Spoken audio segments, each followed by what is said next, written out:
This is Craig Sheffer, and you're listening to the Clive Barker broadcast. Hi, it's Hugh Ross. I'm just going to say congratulations on your 200th episode of the Clive Barker podcast. Fantastic. Have a great celebration and take me back to Midian one of these days. Okay, take care. Bye-bye. Hey, thanks for listening and subscribing to 200 episodes of the Clive Barker podcast. That's right, 200 episodes, and to celebrate, we bugged as many friends of the podcast and past guests and listeners as we could. Do you hear your voice in here? We've come a long way since our humble beginnings on Occupy Midian, and to celebrate, here's a painful, quick snippet of our first episode. Wait, don't go, this isn't a clip show. Jose, Marcus, and I talk about our favorite Clive Barker stuff, memories of the podcast, paintings, and things we wish were different. Get ready, but first a little bit of our humble episode 1.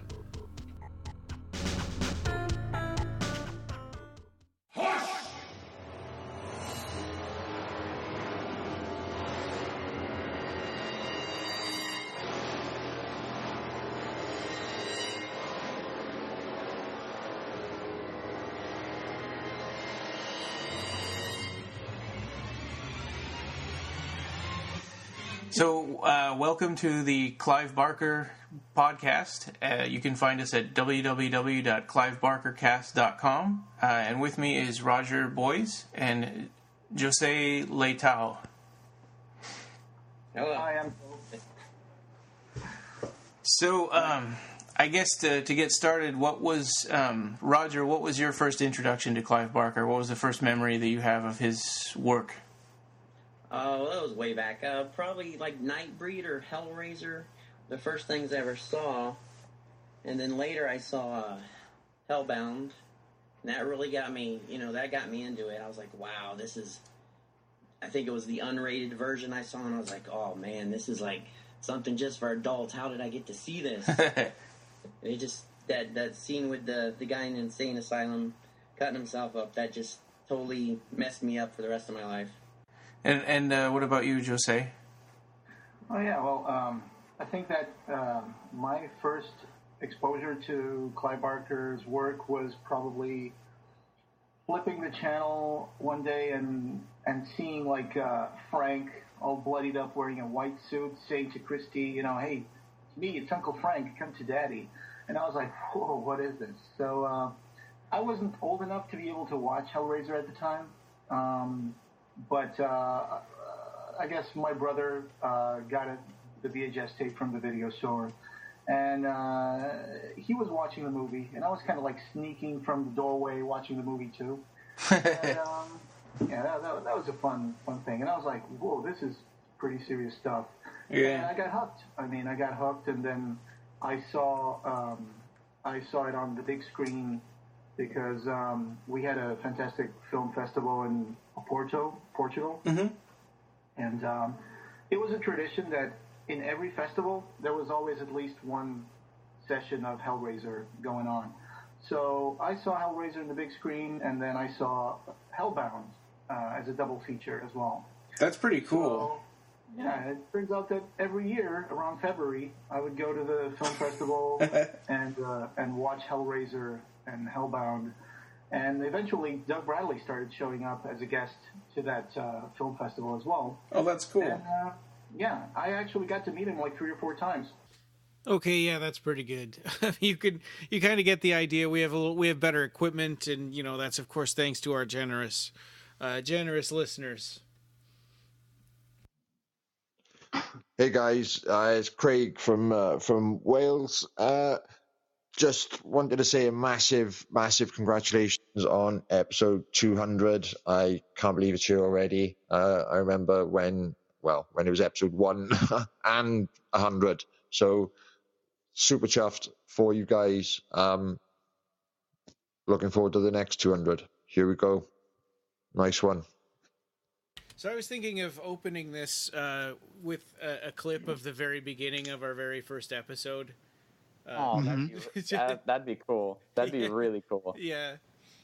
I don't even remember that first episode. It was a year in review. I don't either. I might regret. I might regret. Roger was with us, and I'm not sure if Jonathan was with us at the time. I'm not sure. Hey guys, it's Anne. Just wanted to congratulate you on your 200th episode. Nightbreed would never be in people's minds as it is now without you. Thank you, thank you, thank you for everything. There should be cake, but knowing this crew, I don't know what that cake would be. I love you guys. I'm grateful to you guys. Love to Clive, love to you. Love to everybody who is part of the Clive Barker podcast. Love you. Congratulations. Wow. Oh, yeah, I forgot about something. You remember when we were in Texas, Simon did record us two podcast spot. Hi, I'm Simon Bamford, and you're listening to the BarkerCast. He did one as Simon Bamford, and he did one as Mrs. Wiltshire. You remember that? Yes. We should have put that on the last episode. All right, Duck. Oh, it's lovely to see you. I'm Simon Bamford, and I'd just like to welcome you to the BarkerCast. All right, Duck. Have a nice day. You stay good now, don't you? Look after yourself, okay? On that. Yeah. Did you ever put that on the Dallas Fort Worth episode, or did you save it for like Mrs. Wiltshire and then forgot about it? Yeah, I saved it and forgot about it because that was a secret. He told us not to tell anybody. Yeah. So it's like, oh well, I better not use this then. Awesome. And I was thinking of putting all of those bumpers in, that we, like the Craig Sheffer one and Yeah. Oh yeah. the Clive Barker broadcast. That'd be interesting, maybe, a few, or maybe put some more in the end or something. That'd be interesting, yeah. This is Ann Bobby, and you are listening to the Clive Barker podcast. Well, hey, and welcome to episode 200 of the Clive Barker podcast. And I'm Ryan. And I'm Joe. And I'm Marcus. And this is a special 200th episode, so we'll be splicing in some stuff from previous episodes and cool things that happened, as well as well wishes from people and what you just heard there. If I remembered to edit it in, was the very beginning of our first episode. But since we haven't edited this yet, I'm looking forward to hearing that, and I'm dreading it a little bit too. Oh God, yes. So that was like January of 2012. Yes. I had a much crappier computer. I had a much crappier microphone. I didn't really know what I was getting myself into, but here we are 6 years later. And our team has grown over the years, so that's good. I was using the onboard microphone on the laptop, and I didn't use headphones. Right.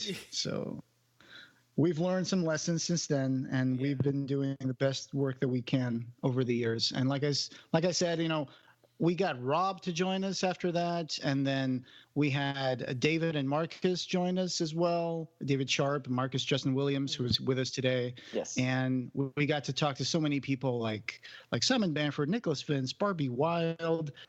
Hi, folks. Nicholas Vince here, your friendly neighborhood chatterer. I just wanted to give a shout out to Ryan and Jose in particular, and Marcus, of course, for many congratulations on the 200th episode of the Clive Barker cast. That really is an amazing achievement. I know how much work goes into doing that. So congratulations to you and to all your loyal fans and listeners. I know many people value the podcast. So really, well done all, and here's to the next 200. Hi there, I'm Barbie Wilde, and I'm best known for playing the female Cenobite in Clive Barker's Hellbound Hellraiser 2, as well as being the author of The Venus Complex and Voices of the Damned. I just want to send a big congratulations to the Clive Barker podcast for their 200th show, and enormous thanks for their support for my work over the years. Well done, guys.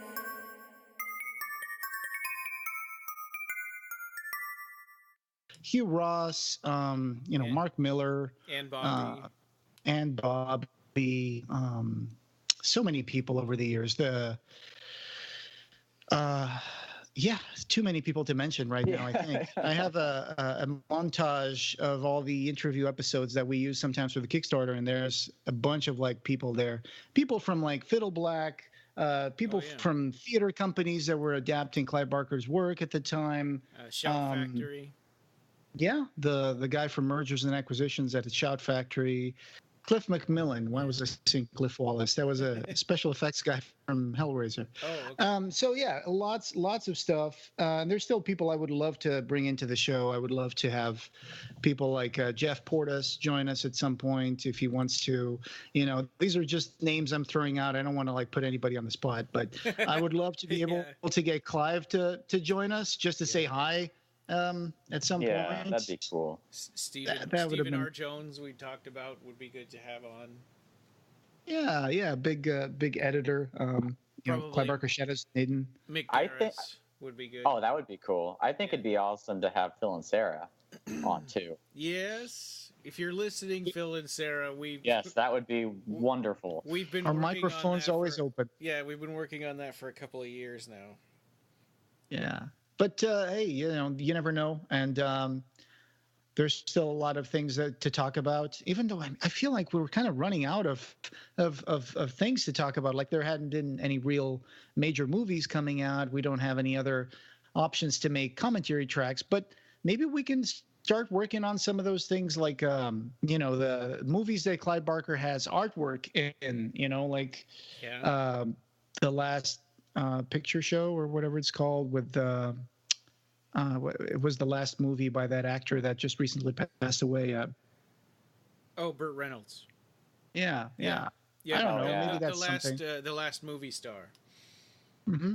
Yeah. Or we can just start doing commentary tracks for other things. I mean, other things that are not Clive Barker related. I don't know if that's something people would want to listen to. Or like or just Sabrina. Yeah, that would be great. There's that, right. and there's movies that are just one more degree of separation out, like Simon Bamford's movies, Nicholas Vince's movies. Yeah. Hey guys, it's Lori from Simon Bamford Fans here. 200 episodes? You rock! I'm sitting here with my human skull glass, which of course is filled with the blood of my enemies, in a toast to you and your amazing 200 episodes. Here's to 200 more, baby. Mwah! Absolutely. So it's been a fun ride for 6 years, and I think this episode we're going to be getting a little bit into. We're going to get a little bit nostalgic, I guess. We're going to talk about some of our favorite things that happened to us in the podcast, or were brought upon by the podcast. Some of our favorite Clive Barker things, the items or collectibles or something. Things that we wish were different in these last 6 years. Some of our favorite paintings by Clive Barker. And and any other Clive Barker stories that we feel like we want to share. Yeah. So, I guess buckle your seatbelts. Let's get real. You'll be paying for the whole seat, but you'll only be needing the edge. That's a good one. I'd never heard that one before. Yeah. So, I guess we could start with some of our favorite BarkerCast things. You want to get started? Yes. Hi there, this is Russell Cherrington, Restoration Director of Nightbreed, the Cabal Cup, and all-round Clive Barker writer and art collector, historian, and presenter of conferences, appearances at film festivals. I just wanted to say that I think the Clive Barker podcast is an amazing thing. These guys know so much about his work. They celebrate Clive Barker weekly in these wonderful podcasts. They're amazing people, and they helped start Occupy Midian, which led to a director's cut of Nightbreed and the Cabal Cup getting released on Blu-ray. We couldn't do what we do without the help of these people. They're amazing. Thank you very much, Jose, thank you, Ryan, and thank you, Marcus, and everybody else that does this. You're amazing. Bye. Well, this one, Occupy Midian, it's the easy answer. That was crazy, and it took up a huge amount of our time at the time. But I feel like we actually did something that made a difference in the world. We helped to get something out there. I mean, we didn't physically make the movie, and Russell Cherrington, was also a part of Occupy Midian, and he actually created the Cabal cut. And we did the Twitter campaign. We promoted all of the screenings to make sure that people knew about them and showed up, and we did the petition, and yeah, it was huge. And it wasn't just us. It was everybody on. We still have the Occupy Midian Facebook group that's still going strong. Yeah. So that was a big one, and now there's a Nightbreed director's cut and a Nightbreed Cabal cut out there in the wild, and so that's one of mine.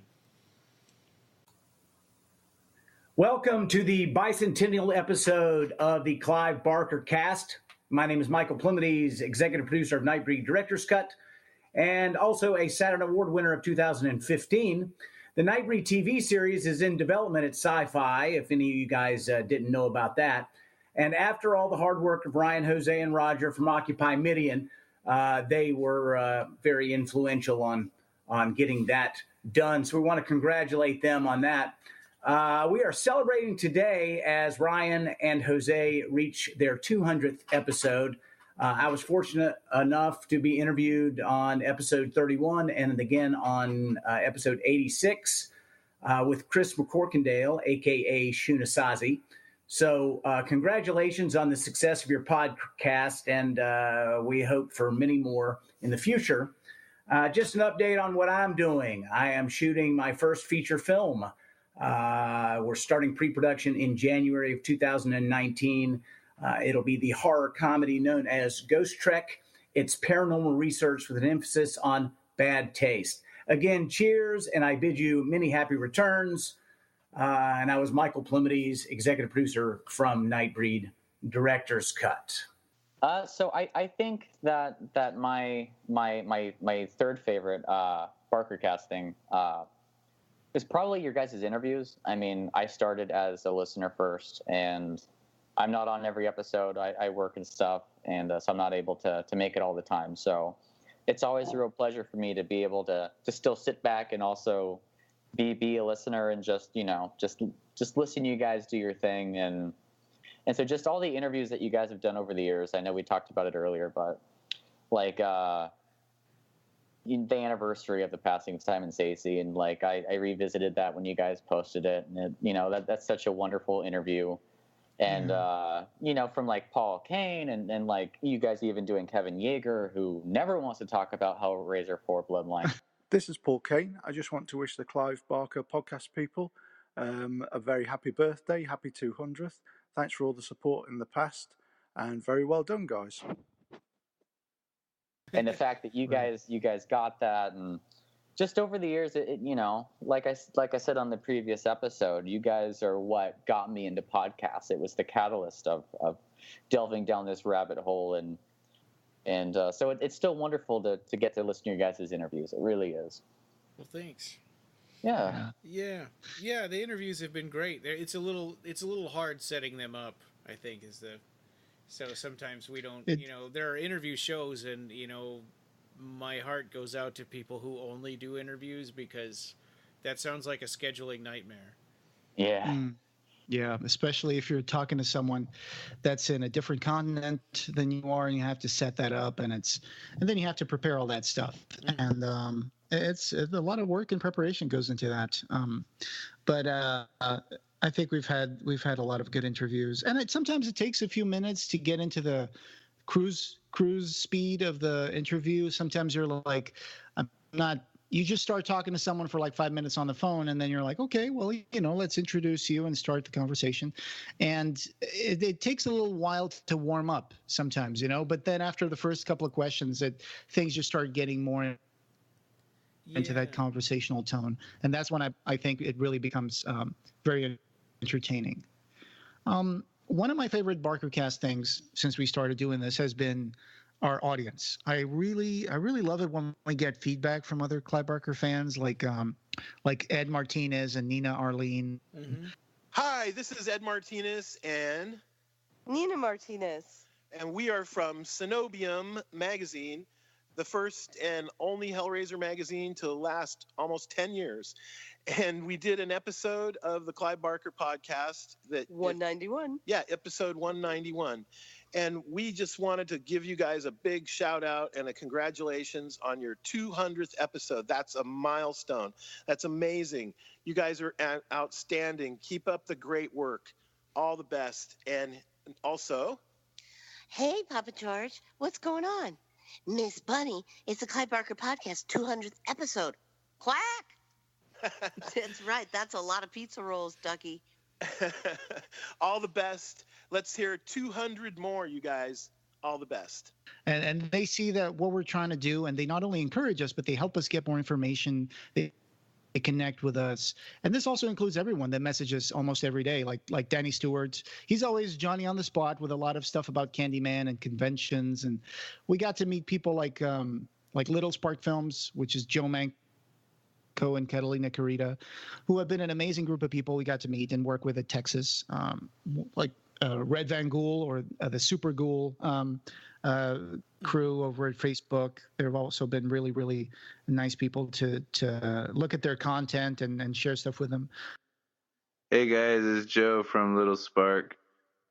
I just want to know, Jose, if you ever got your refund on that Barn of the Blood Llama that we all watched.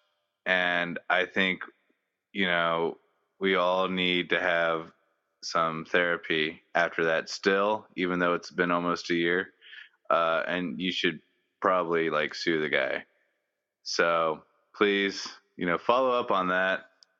It was fun and we miss you guys. So Hellraiser for life, and let's motor on. Marcus, you, David, and Rob, who I already knew before the podcast. These are people who have become team members and friends. I mean, it's wonderful that you guys have decided to jump into the team and make blog posts and join us for episodes. And all the Kickstarter friends who have supported us over the years. I mean, they're too numerous to mention, but they're all people who understand what we're trying to do and hopefully why we do it. So that's one of the things for me about BarkerCast that the last 6 years has been really interesting. It's sometimes you work and you make an episode, and either you, Ryan, or I are editing it, and I'm putting a lot of work into it, and Ryan puts a lot of work into it, and everybody and the team, and then it's I don't know who's going to listen to this. Yeah. At least the first few episodes, the first few seasons was like that, and then we started getting actually people who were wow, I love that, and they put stuff on Twitter, I forgot the name of this guy. I'm so sorry. I subscribe to you on Twitter, but one of our listeners once posted a beautiful Twitter post about our Sacrament episode. I think it was 193 or something like that. I forgot, but he said that he loved listening to the BarkerCast Sacrament episode. It was a great analysis and all that. I was like, wow, this feels really good that you put the work into reading the book and putting some notes on it and then discussing it and putting it out there. And then someone actually listens to it and agrees with what you have to say and put some praise out there. And it feels very rewarding. So thank you to everybody who gives us feedback. And we're always open to that. So just message us. Yeah. Yeah, and if I could add something onto that too, Jose, I want to thank you. I mean, this has been before you. This podcast was just an idea, and without you, it wouldn't have even been anything real. Oh man, thank you, and everyone at the team for all the work that you guys put into it. Because now I've been working 7 days a week full time, and it's just hard to get time to prepare for some of these episodes. But, we just keep plodding along, which is good. So it's a pleasure to talk to you on the phone and hang out with you on the phone for a couple hours every week. And when we started, you were in Portugal. That's true. It was even harder. You were in Alaska. I was in Portugal. Yeah. And, so we had a 9-hour time difference. Oh, jeez. And now, now we're all in different time zones. I mean, you're in Alaska. I'm in Arizona, Mountain Time. Marcus here is in LA, and Rob's in North Carolina. David is where's David? He's in the Midwest. I don't even know. He's Mountain Time, I think. Right. So sometimes it's hard. Yeah. Yeah, it's hard to schedule things, but we've been going on, and it's been fun. Thank you. Yeah. Yeah. I guess. Oh, and Marcus, you already said yours? Your first one. Yeah. Okay. So, my next one, I think, would be our video interview with our Cenobite interview. Even though we'd already talked to all those people before, that we did with Little Spark Films at Texas Frightmare Weekend. It felt really good, even though I'm super self-conscious. I don't like my voice, and I don't like seeing myself on camera. But being able to do like a professional video interview was really cool, and felt like kind of a step up for us. And thanks out to the Little Spark Films crew and Joe and Catalina. That was just awesome. Hi, it's Catalina with Little Spark Films, dropping in to say hi.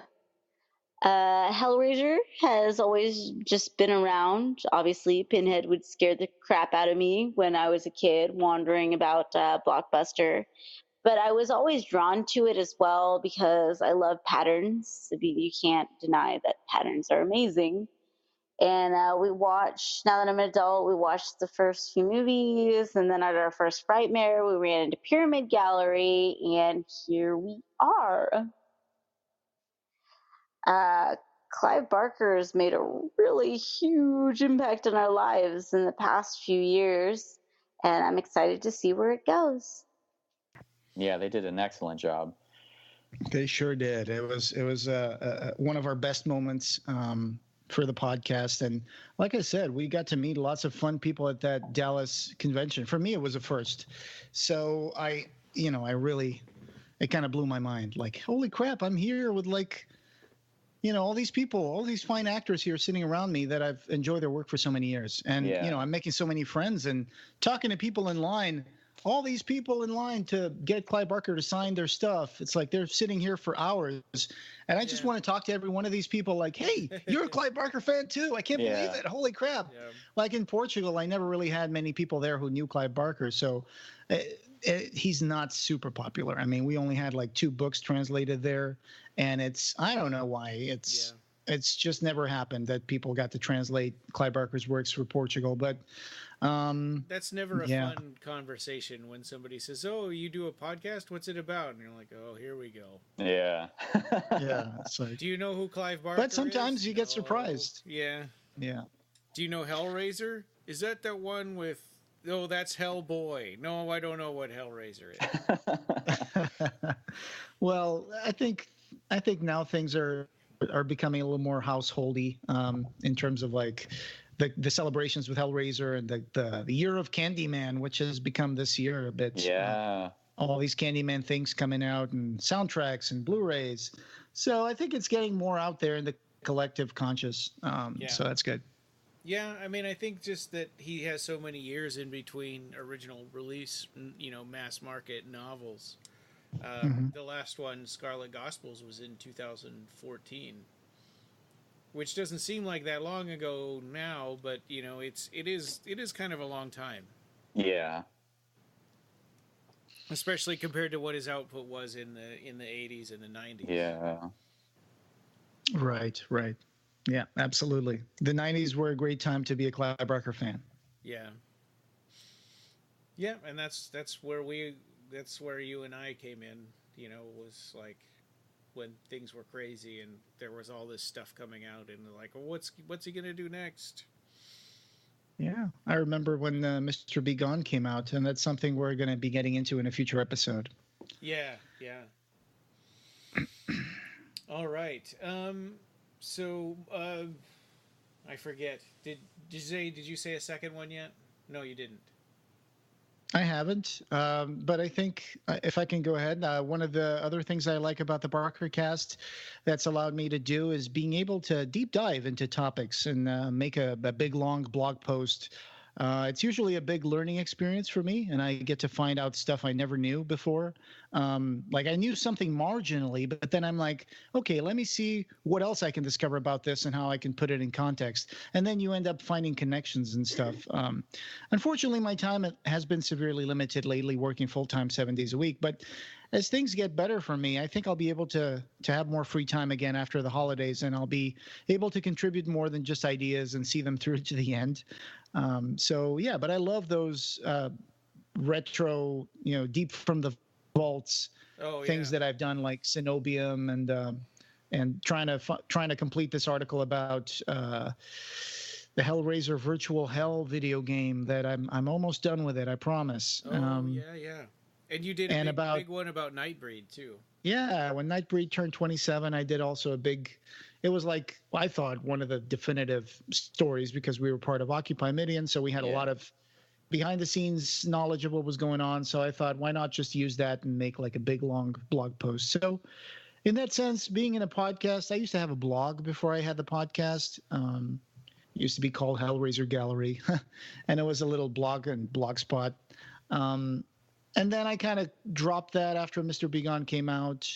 And then it went through hiatus that I didn't do anything. I was just like, joining forums and talking in forums about Clive Barker and Hellraiser and stuff like that. And then even that started becoming a little stale. And then I think the podcast came in at a right time when things were moving again. And I guess I was getting more into the whole collecting at a completely different level. So it's been a great learning experience for me. With all the people that we interviewed, like Marcus said, there's been a lot of context about movies that I love, and I get to talk to people, and I'm like, oh, I didn't know that about the movie. Wow, so that's more stuff that I know now. So yeah, that's great. Well, I greatly look forward to you doing more blogs and stuff. I mean, when Jose, when you sit down to do it, like you do it, you go, full stop. Just the amount of time and detail, and they're always so thorough. And so I really hope you find the time to do more. Well, same with you. I mean, when you do blog posts about the Imaginer books, they're always so super detailed, and you go into such insight in the paintings. That's really amazing. Thank you. I'm always worried they're too long. That's always my fear. Well, I'm a big Clive Barker fan, so for me, nothing about Clive Barker is too long. And we'll get into that when we talk to Sorcha Fhlainn.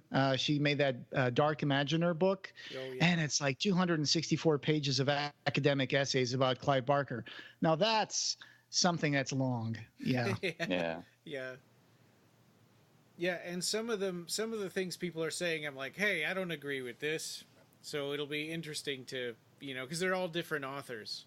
So it'll be interesting to kind of go through that and talk to her about it. Yeah. Well, then that's the beauty of art. And Jose, like you said, sometimes like when you're reading something or you're looking at something, you don't necessarily think of it in a certain way. But when you sit down and begin to dissect it and actually thoroughly look at it, you do discover these things and you start making connections. And it's the beauty of art. Right, of course. Yeah, we'll be getting more in depth into that when we talk about some of our favorite paintings, because there's paintings that you look at them in a different time of your life and you see one thing, and then something happens or you're at a different stage in your life and look at the same painting and you get a completely different experience out of it. And I think that's a perfect example of how subjective art is and how much we project our own references and stuff into the art that we look at.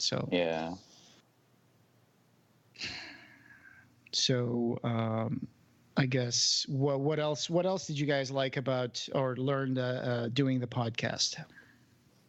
Well, go ahead. I was just gonna say my second favorite thing was Texas Frightmare Weekend. I mean, that was just a totally wonderful experience. I've never been to a convention like that, and so that was, I've never been part of like a press thing or anything like that, and so having the press pass and doing that was just an entirely different learning curve, and it was just a completely wonderful time to be with you guys and just see what you guys do, and you guys being like celebrities there, and just getting to, just get, it's true though, just walking around with you guys and you guys getting stopped all the time for pictures, and it was really lovely, and getting to talk to fellow Clive Barker fans, which is, as you guys have mentioned, something that we're not usually, they're rare to come by. We're a rare breed, not to sound too corny, but I feel like we come to Clive's art because we resonate with the idea of being outsiders or being ostracized by society in some fashion. Yeah. And so the fact that we, you guys have formed this little community and we've come together, and it's and Texas Frightmare was kind of like the, I don't know, just like the pinnacle of how it's been so far. And it's been that was really awesome for me. It certainly was. Like I said, I felt like at Dallas, I found my people. It's like, hey, can I hang out with all these people every day? That would be great. Yeah. Make a little place called Barkertown, move all these people there, and let's all live there. Halloween all year round. Yeah. Yeah, that was great. Yeah, I keep thinking about, like, now we've done 200 episodes and we did that. How are we going to top that? I don't know. It was awesome. It was pretty good, yeah. So, and that take us to where we are now, right? Yeah. So that's kind of what my favorite thing is where we are now, as far as, like, I think that for 7 years we've been doing this podcast and kind of gradually adjusting and fixing things and changing the format and trying to kind of tweak it. We keep on making little tweaks and to make it better and more, listenable and I think just over time we've gotten. I'm a lot happier with where it is, than when we started. Of course, at the time I didn't know any better, so I was happy with it then too. So yeah. I don't know. Another thing that worked very well for me with the BarkerCast. One of the things that I actually enjoyed was the connection between us and Seraphin was a big source of joy for me over the whatever 4 or 5 years that we got in touch with Seraphin and actually got to talk to them and all that. So we would get fresh news and chat with them about what was going on in terms of projects at the Barker household. It was always very exciting and rewarding to have that connection, even if we never really managed to come up with a chance for a Clive Barker interview on the podcast. But I understood that sometimes, the artist's time is better used working. But there were some really awesome people working at that house next to Clive. And the fact that building has now been sold and stuff moved somewhere else made it seem like the end of an era for me, especially having visited the studio before or during the Nightbreed Director's Cut premiere trip in LA in 2013. That was a day I don't think I'll ever forget, especially the moment when Ryan turned to me and said, "Here, hold this." And I looked down, and you had placed the first binder of the Imagica manuscript in my hands. And I was like, what? Yeah. Ben, Mark, and Christian, and everybody else that used to work at Seraphin, I really wish them all great success with their current projects. And I just hope that whoever is working with Clive Barker now over there, it's going to be as helpful as they were. So here's to continued success for whoever takes on Seraphin Inc. from now on. Yeah, I agree. No, sorry. It sounds like I made everybody a little mopey. I didn't mean to. It was an exciting time. They came up with lots of stuff. The Thief of Always 25th Anniversary Edition. Stuff that they would put out like Tonight Again. Tonight Again, yeah. The fact that they were starting to do things in-house, like, just like the Hellraiser anthology, and they were starting to come up with their own publishing arm called Seraphim Inc., INK, and just all the products. I mean, I really miss the Clive Barker store. It's probably good that it's gone because my bank account is happy. Because I was just every week they'd come out with awesome things, but I've told those guys before, I love those guys and them and just that was the golden age for me of when they were there and running the place, and that for me was the pinnacle of being a Clive Barker fan. Yeah, right. Yeah, and they really boosted us and made us feel good about what we were doing. They supported our Kickstarters with huge amounts of things that we could use as rewards. Yeah. So, who knows what the future is going to bring? But I guess we'll find out. Yeah. This next year. Yeah, and Marcus, did you make it through your 3 favorite BarkerCast things? Well, my number one is honestly getting to know you guys. I mean, No, like it's no hyperbole that you guys are some of the nicest people that I've ever had the pleasure of meeting, truly. And as I said before, I mean, I think people of our ilk, we, like I said before, we do have a tendency of feeling ostracized or like outsiders, and getting to know you guys has been, like it's just been really nice, like getting to form these friendships and finally having the chance to feel connected to people on a deep level. Yeah, I think if you really get into the whole Clive Barker literature side, you really see that there's this inclusivity, there's this acceptance of the other that in some way will shape whoever reads those books. And I think it shows you how wonderful the world can be, how wonderful you can communicate with other people, what's the right way of doing things sometimes. What makes someone a hero in Clive Barker's books is just that they're genuine, and they're just genuine about who they are, and they accept other people for who they are. That's, I think, one of the trademarks of a Clive Barker hero. Even if the other is a scary monster on the outside, it shows you that they can be nice on the inside. And you can't judge a book by its cover, I guess, to use a cliche. Yeah. So that brings us to 3 favorite Clive Barker things. So I wasn't really sure what you meant by this, Ryan. Was it like a collectible, a book? Yeah, it could be any of piece those of art. things. Yeah. Okay. Yeah, just any of that stuff. Anything that you're. Okay. You wanna start it out? Mine are all tied to memories, But my first one I have is The Thief of Always, and it wasn't my first book signing.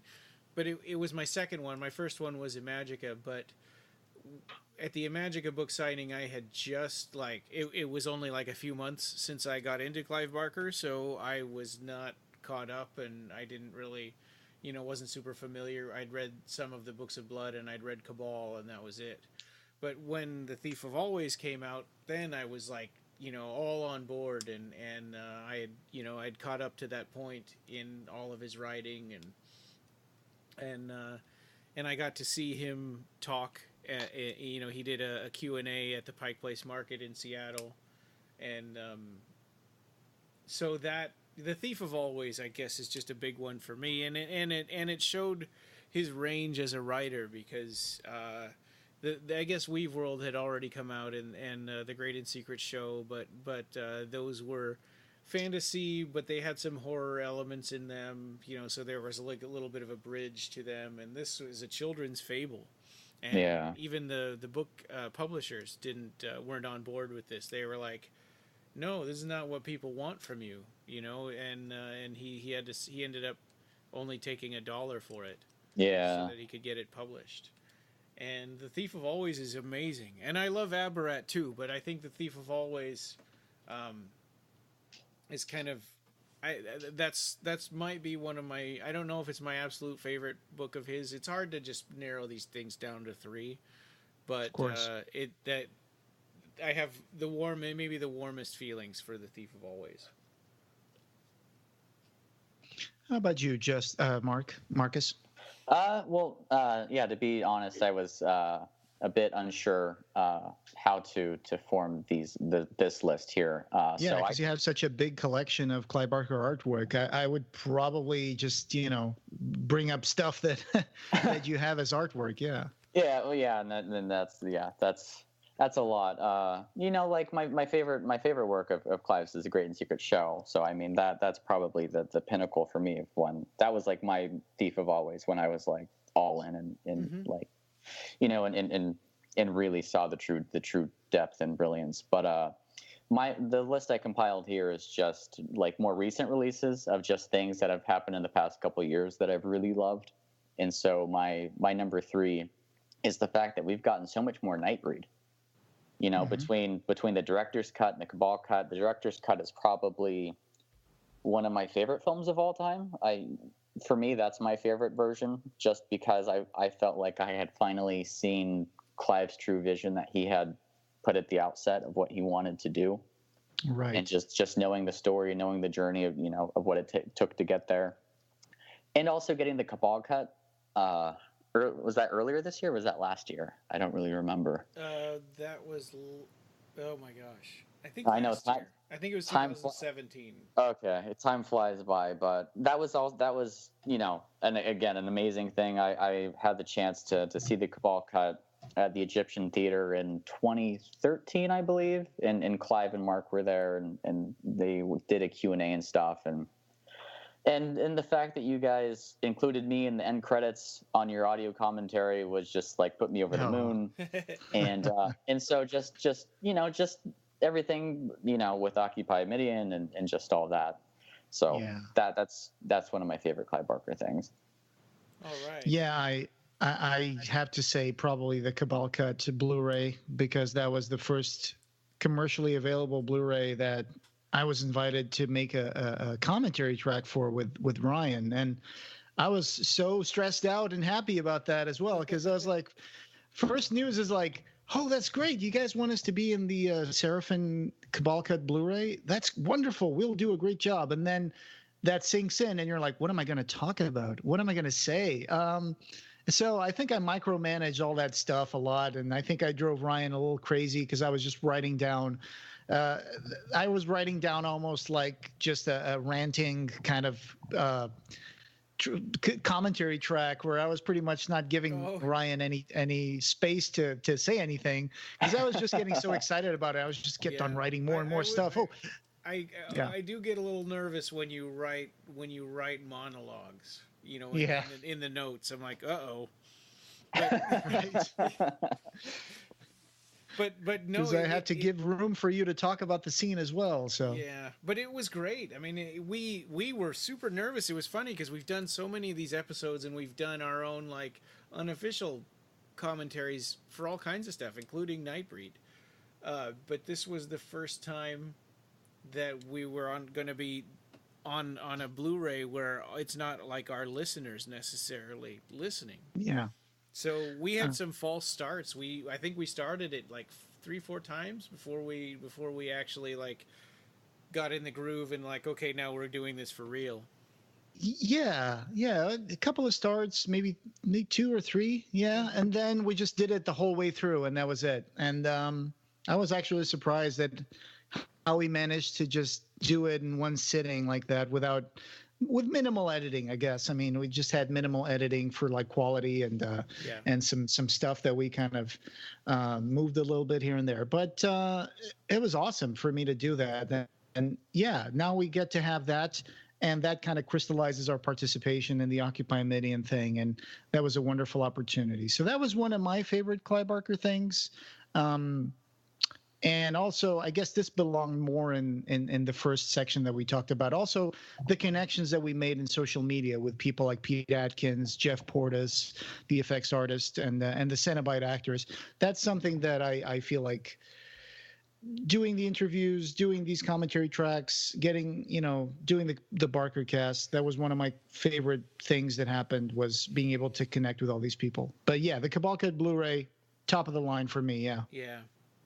Yeah, and I had Nightbreed on my list too for all the reasons that we just talked about. You and Marcus also brought up, and I guess my next one would be Lord of Illusions, and I think that the reasoning for that is that, I got into Hellraiser was already out of the theater when I got into Clive Barker, like Candyman and Hellraiser 3 and Lord of Illusions were the first like Clive Barker related things that I got to see in the theater. And then so then Lord of Illusions was the first one that he wrote and directed that I got to see in the theater in its original run, and I went and saw it a few times. And at first it was like, what is this? This isn't like The Last Illusion. But then if you let that go, it's just an amazing movie. Yeah. So yeah, I mean, and Nick's had all the best lines in yeah. Illusions. Yeah. Most times the villain does in Clive's work. Yeah. Absolutely. I guess another one of my favorite things that are related to Clive Barker is my Midian key medallion. Lylesburg key medallion. I guess that was the first movie prop I ever owned, and as such, it really made me connect deeply to a movie that I knew could have been a lot better than what we got. So that kind of motivated me to do everything I could during the Occupy Media movement to push for that director's cut. It's hard to describe. If you start analyzing things and feelings, it's like the pride of ownership of a one-of-a-kind object. It's kind of hard to explain. But when I lived in Portugal, I was a member of the board of a collectors association, and we promoted and organized 4 annual exhibits of some of our associates' collections, and we had to put them together, and then we put all the stuff away. All the shelving would go into our garage that we had, and so we would have to find a place where we can make an exhibit and talk to them and make the exhibit. So it always had all this, like, I don't know if the word in English, because English is a second language to me, but there's a word we have in Portuguese, and I think it would directly translate as associativism, which is when you feel like you're working with a bunch of people, you're all working towards the same thing, and you're making events and doing stuff and having fun doing it, kind of like the podcast. Wow. Yeah. That's cool. I like words that don't directly translate into English. Yeah. Yeah. So that taught me something obvious, being in a collectors association, because there's a lot of people who we all have something that we've grown attached to for some reason, right? And that drives us to find more about the theme and even collect different versions of the same object as a way to understand it a little more fully, I guess, like to admire the diversity of forms that an object can have. And in some cases, that interest is so defining that people will become known for their collections as they grow in value and volume, right? So, yeah, I mean, where does the need to collect something come from? I don't know. But I think especially with art, we just connect with an artistic vision. And this is my interpretation of it. We just connect with the artistic vision of the world that we would love to live in, and collecting it and placing it in our walls makes us feel like we can pretend like that's our looking glass mirror that we can walk through, like Alice, and cross into that place. So, I understand when people like Marcus, you have all those like framed artwork pieces of Clive Barker, and I would love to have walls, just wall to wall, Clive Barker paintings. That would be amazing, because that would be like my favorite place to be and work. Would be a place like that. Yeah. So my Midian Key medallion, that's a really cool collectible, and every time I pick it up, and that chain's heavy. That chain is real, by the way. It's real stainless steel. Oh, that's cool. So when you put that around your neck and you're holding that, you're like, okay, where do I go to release the berserkers? Yeah, that's awesome. It's just fun. It's just really, really fun. And that's still in Portugal, isn't it? Yeah, that's still in Portugal. I have to find a way to bring it over here. I haven't had a chance to go there yet since I've moved here in 2013. So 5 years have gone by. I think it's a good time to plan for a return. Yeah. Yeah. Did we get through all of our favorite Clive Barker things? Oh, I still have 2 more, and I think Jose still has 1 more. Okay. Yeah. My number 2, like I said, my list is more current, are the Subterranean press releases that they've done the past couple of years. Mm-hmm. As we've said before, being a Clive Barker fan, of late, his output of work has slowed down, and now we get a book sometimes every like 7 years or so. So Subterranean Press has really helped fill that void of wanting more Clive Barker, and especially books like Gilead and Tonight Again are 2 works that I think are so often overlooked, and I honestly think are some of Clive's best, especially Gilead. Yeah. It's such a short book, and it's a shame that it had such a limited release that I don't think a lot of people have found it. But yeah, and before that, it was like Millennium and Revelations. Revelations. Yeah, and I had Revelations, but I never bothered to read it just because I figured, so it's a lot of those like obscure short stories that aren't collected in the Books of Blood and stuff. I haven't really finished reading, to be honest.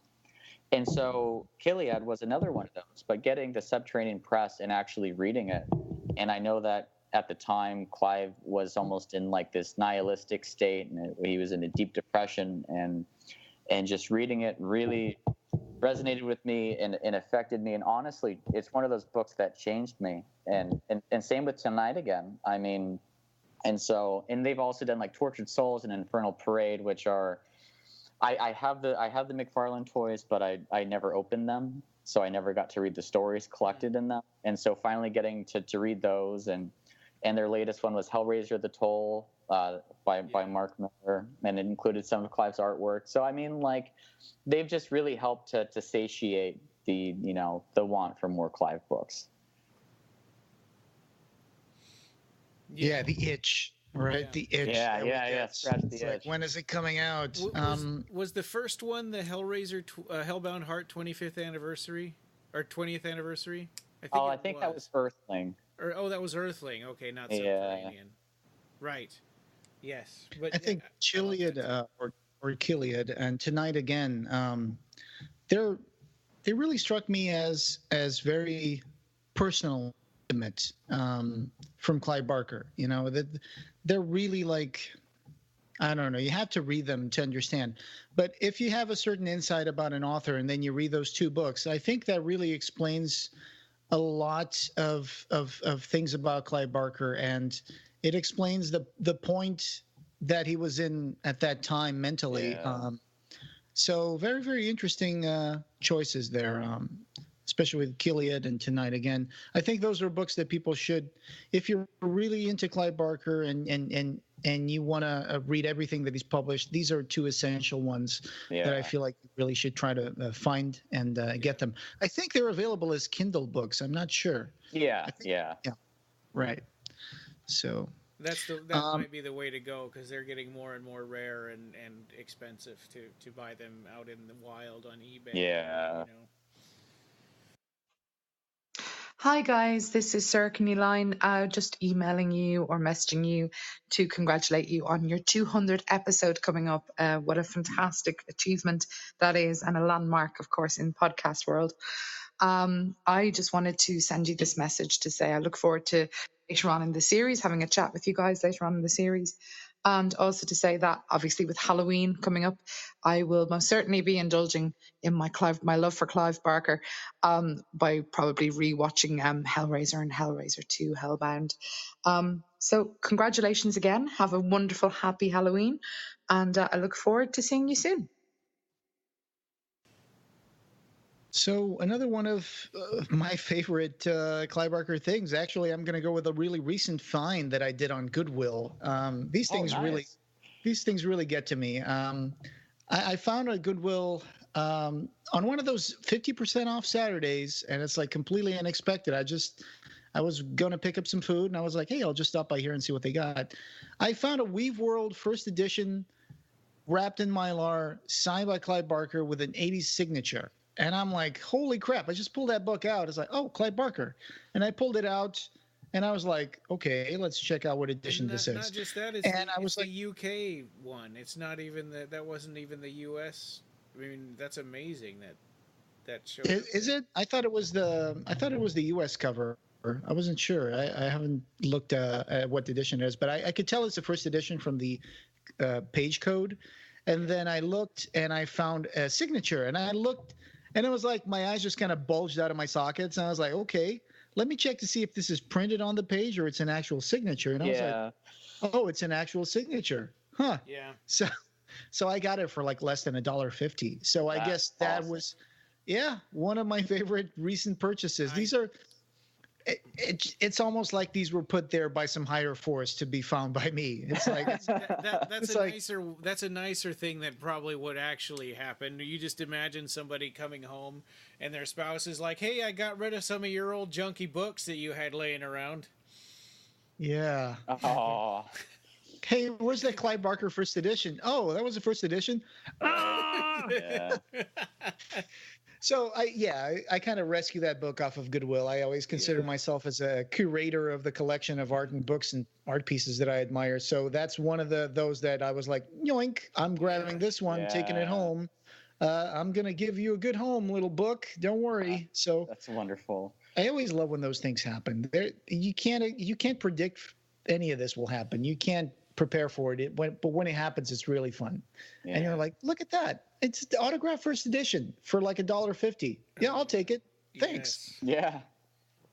Crazy. Well, my number one, I'm going to kind of cheat now since we're getting to sentimental things too. My original number one, again, of more recent releases are the Imaginer books. Because like most Clive fans, you know, I didn't really know Clive was a painter until later in my fandom, and discovering his painting really solidified Clive as the pinnacle of inspiration in my life and in what I want to do as not only as a you know, as an artist, but as a person, and just discovering his artwork, you know, changed me. And I think those books are absolutely amazing. Not only do they have the highest quality of detail and resolution on his paintings, and actually being able to see all of them, which, you know, there's hundreds of large canvases. And so the fact that we're actually going to have a definitive collection of all of his large canvases is astounding. But the essays that Phil and Sarah put into the beginnings are so deep and so insightful and so philosophical. It really is like reading a philosophy text, of just being able to peer inside the mind of Clive on a philosophical level, you know, and really see the essence of his soul, but also seeing the inside of his mind and seeing inside his mind's eye of these images that he has made into flesh on the canvases. So that was my number one originally, but I'm going to kind of cheat and also add on sentimental wise. About 2 years ago, I believe, my fiance bought me a Clive Barker print, and she got in touch with the guys at Seraphim at the time, and they got together and put me. They gave me one of the most wonderful birthday presents I've ever received in my life. It was a signed print. It says, you know, to Marcus, and then Clive also wrote a very, very kind note to me that I had framed up. So I have that framed up in my office, and I look at it every day, and just like opening that and seeing a letter, you know, on lined paper that was just ripped out of a notebook, and it has like the periphery line on it and stuff, and just seeing like to Marcus and the kind words that he said moved me to tears. And so that's probably my favorite personal Clive Barker thing that I have. That is awesome. That's a lovely thing to have. Yeah. Yep. Okay, so things that we wish were different. I'm going to let you pick this one up, Ryan, and explain kind of what you mean by this. Well, so there are, you know, things have slowed down, and I guess my first thing that I wish were different, Clive Barker related thing, was these are all, I mean, it's probably related to Clive's health, which is another one of my, you know, that's my big one, you know, is that I wish that Clive was doing better health wise. You know, even if he just retired and was healthy, that'd be great. Yeah. But you know, the output of the Abarat books, I mean, I think that Abarat and everything else that comes after, we don't know where that's headed, or, you know, you hope that he'll finish the Abarat books, but don't know. So yeah, that's that's kind of a downer, I guess. But I think the three of us are going to head on very similar notes. Yeah, I have that as well. So I kind of have. I put all my three things that were different. I put them all together in one paragraph, and I'll just read it out. So I think. Well, I wish that Clive was feeling better. I wish that Abarat was more on track, and I wish that we could have a return to form of the Hellraiser franchise. But, you know, we don't live in a perfect world, right? So Clive suffered a great deal from depression in the 90s and the toxic shock that sent him into a coma in 2008. I forgot. It was 2012. 12, yeah. Yeah. Yeah, and the couple of strokes that he's been fighting to get back out there to meeting fans like he did in Dallas, and he's going to do for Chicago Days of the Dead. So I don't know where he gets that energy, but I really hope that he can get proper rest and enjoy the fruits of his labor at some point. And he's just striking strikes me as the kind of artist who will be working until the very last day. So in that sense, Aberrat is a series that I hope he really manages to complete the story that he envisioned all those years ago when he started writing the Book of Hours, right? That was the original title for Aberrat. And it was going to be 4 books back then. It was a quadrilogy. Right. Yeah. Well, it's kind of like the Hitchhiker's Guide to the Galaxy, right? It was a trilogy in 4 parts. And then it became a trilogy in 5 parts. I don't know. So Clive has always been very influenced by people like E.R. Edison, William Blake, Tolkien.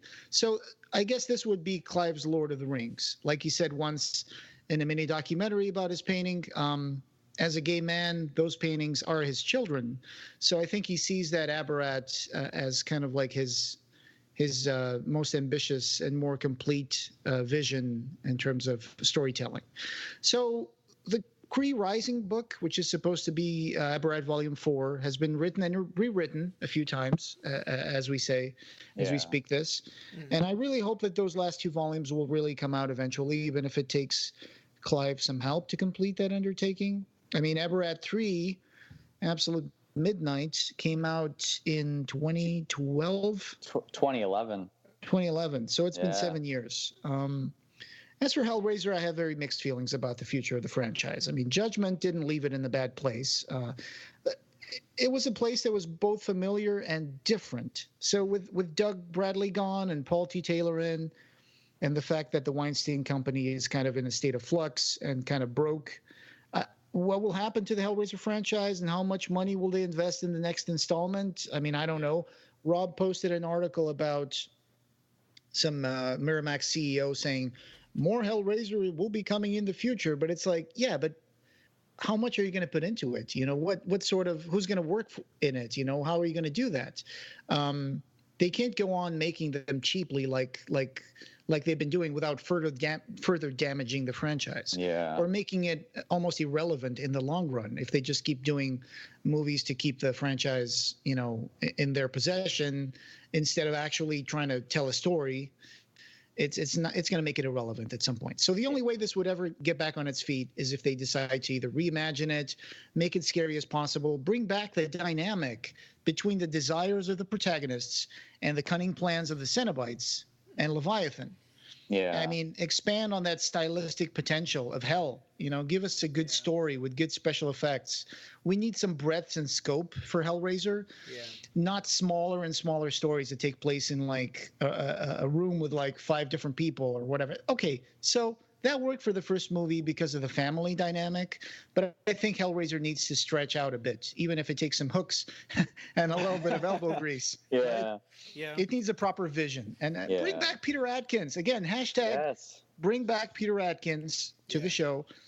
And I guess I really enjoyed it when Pinhead was recreated in Clive's house by Seraphin, and they had Stephen Imhoff do the makeup design, and I think that Christian was the guy who got the makeup put on. And they did that for a Monsterpalooza exhibit, I think. So that was exciting. Why can't someone just go there, talk to Clive Barker, you know, talk to the people at Miramax, and bring back Peter Atkins and Clive Barker and let them make an interesting story? Well, I think fans would really like it. I think it would be cool if they walked it back to after Hellraiser 2 and then say, okay, here's a Hellraiser sequel, like what they did with Halloween. And I've said that before. I mean, that would be my personal preference for what happens to the series is if Dimensions honestly loses the rights and, you know, someone like Blumhouse picks it up and does what they did with Halloween, you know, I mean, that's just my personal preference. I mean, Judgment was a breath of fresh air, but the only reason why it was good is because it was a passion project by Gary Tunnicliffe. Hi, this is Paul T. Taylor, Pinhead from Hellraiser Judgment, and I'm just wanting to say congratulations to Ryan and Jose on your 200th episode of the Clive Barker podcast. Also, I am thrilled and honored to be a part of the Clive Barker universe. It's a weird, wonderful world, and I wish you guys well. Keep up the good work. You know, whereas Dimension thinks they can just keep giving less and less money, and, you know, I mean, so they're going to turn a profit, but the movies aren't going to be good. And Revelations was proof of that. Yeah. Yeah, I thought that Revelations was going to kill the franchise. That they would never have another movie again after that. But I mean, if they don't keep finding filmmakers that are willing to do it with no money, just as a passion project like Gary was, then you're not going to have good films. Yeah. Right. You have to commit to a vision. You have to have. Why do the Marvel movies work? Because they got that guy Kevin Feige, the producer, and he's the guy who has, he's producing all those movies, and he's like, okay, we have to do this, and we have to connect this movie to that, and this is happening at the same time as this. So, they really put a lot of care and effort into those movies. And if you're just going to do a movie just for the sake of keeping the franchise, then you're going to put as little effort into it as possible. You're not going to have the money in there to be able to do something that's going to be really, really cool. I mean, you look at like Jason Blum. I mean, like, say what you will about Blumhouse films. Some of them are great, some of them are misses. But I mean, his dynamic of I'll give a filmmaker a certain amount of money, make the film that you want to make. I'm not going to mess with it. Sure, it's a smaller budget, but then you have the creative freedom, and so that's why you get brilliant films like Split and Get Out. Well, there's no way it's going to be smaller budget than Revelations and Judgment. Those were micro budget almost. But yeah, Hellraiser was number 3 on my things that I wish. I'm sorry about that. Was that a big noise? It sounded I'm like so sorry. You closed the lid on a piano. Yeah, it did. I'm so sorry about that. Or like I dropped something on Sesame Street hits his head. I'll never get it. I'm so sorry about that, guys. That's fine. And my number 2, which you guys already touched on as well, is that I wish Clive's health hadn't diminished. And like you guys said too, even if he were to just retire now and just be able to just, and just focus on his health and getting better, I would prefer that than to him working himself to death. Yeah. Find a way to complete Aberrat and just put it out there. And like you said, I mean, even if it takes help or however, I mean, it would just, a story needs to end. That story needs to be told. And it's like you're swimming across a big lake and you made it past the halfway point. And now it's like, if you decide to turn back, you're too tired, you might as well just continue. Yeah. And I mean, like, so the art trilogy is by far my favorite Clive Barker work of all time. And The Great and Secret Show and Everville are my top 2. But I would rather see Aberrat finish than the art trilogy finish, just because those books are fairly complete unto themselves. So you don't read Everville and go, I have to know what happens next. Whereas Aberrat, I mean, Clive is a fan of Blake, and it is such a Blakean vision, and it is such an encompassing piece of work of just having Clive's paintings, his poetry, and his prose all together. And if you look at Aberrat and dissect it, it's such a culmination of all of the ideas that Clive has had throughout his entire career. And so just seeing, and like Jose, like you said, it is kind of like his Tolkien Lord of the Rings. And so, no matter what it takes, I would love to see that finished. Hello, Ryan and Jose. Congratulations on your double centenary. Simon Bamford here from Hellraiser 1 and 2 and Nightbreed. 200, eh? Well, 200 MeV is the temperature of quark-gluon plasma phase transition. A cholesterol level of 200 and below is considered desirable. 200 is the sum of pounds or dollars given in the classical Monopoly game to a player who passes go. The number of NASCAR Cup Series races won by Richard Petty is 200, which is really quite remarkable, as is the 200th episode of the Clive Barker podcast. Congratulations again. Bye. It's like he created this world where his painting and his writing came together and created something new. It is the quintessence of Clive Barker. I mean, if you wanted to, if you had to take any one thing and show it to a person to just show and describe Clive, it would be an Aberrat book. Mm-hmm. It really would. So, and it has the childish innocence and fantasy of Candle in the Cloud.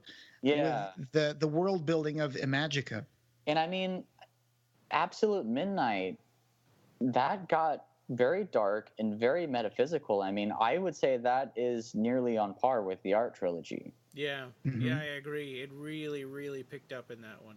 It did, and also I think the paintings in that were the best too that have been released thus far. And looking at the Imaginer books, I mean, there's so many more paintings and stuff, and so you know that a lot of these vistas Clive has intended for Abarat. So I would love to see where that goes next.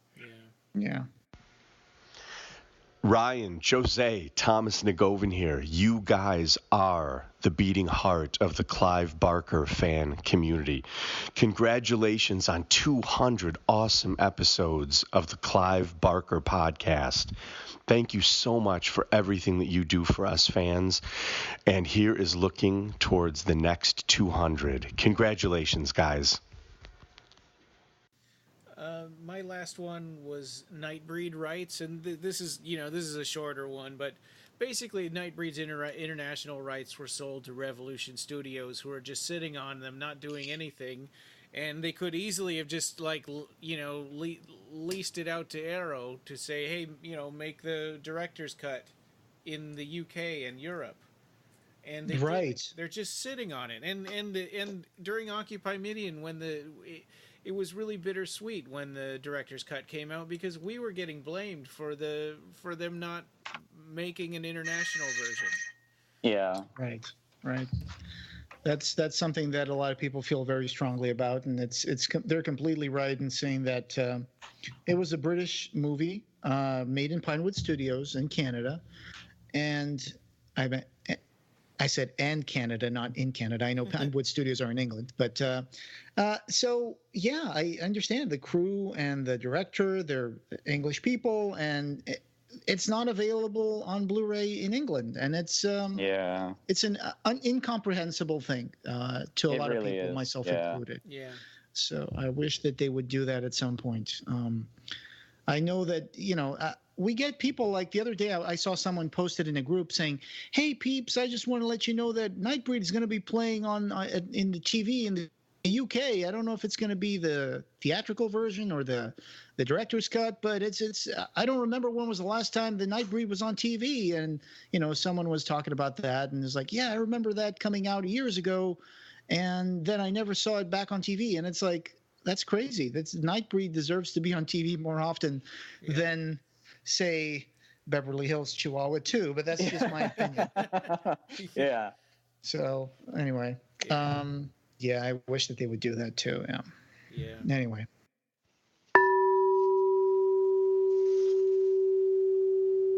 Hello. Congrats to the big 200. Amazing. Happy to be part of the extended Barker Imagination family. All the best. Catherine, bye! And so next is paintings, and I include all of his artwork, like his sketches and stuff too in this. Right. One of mine is the Cabal ink blots. I think that is so cool, and he doesn't really do that often, but where you fold it over and duplicate, you just draw one side and fold it over and duplicate the the other side.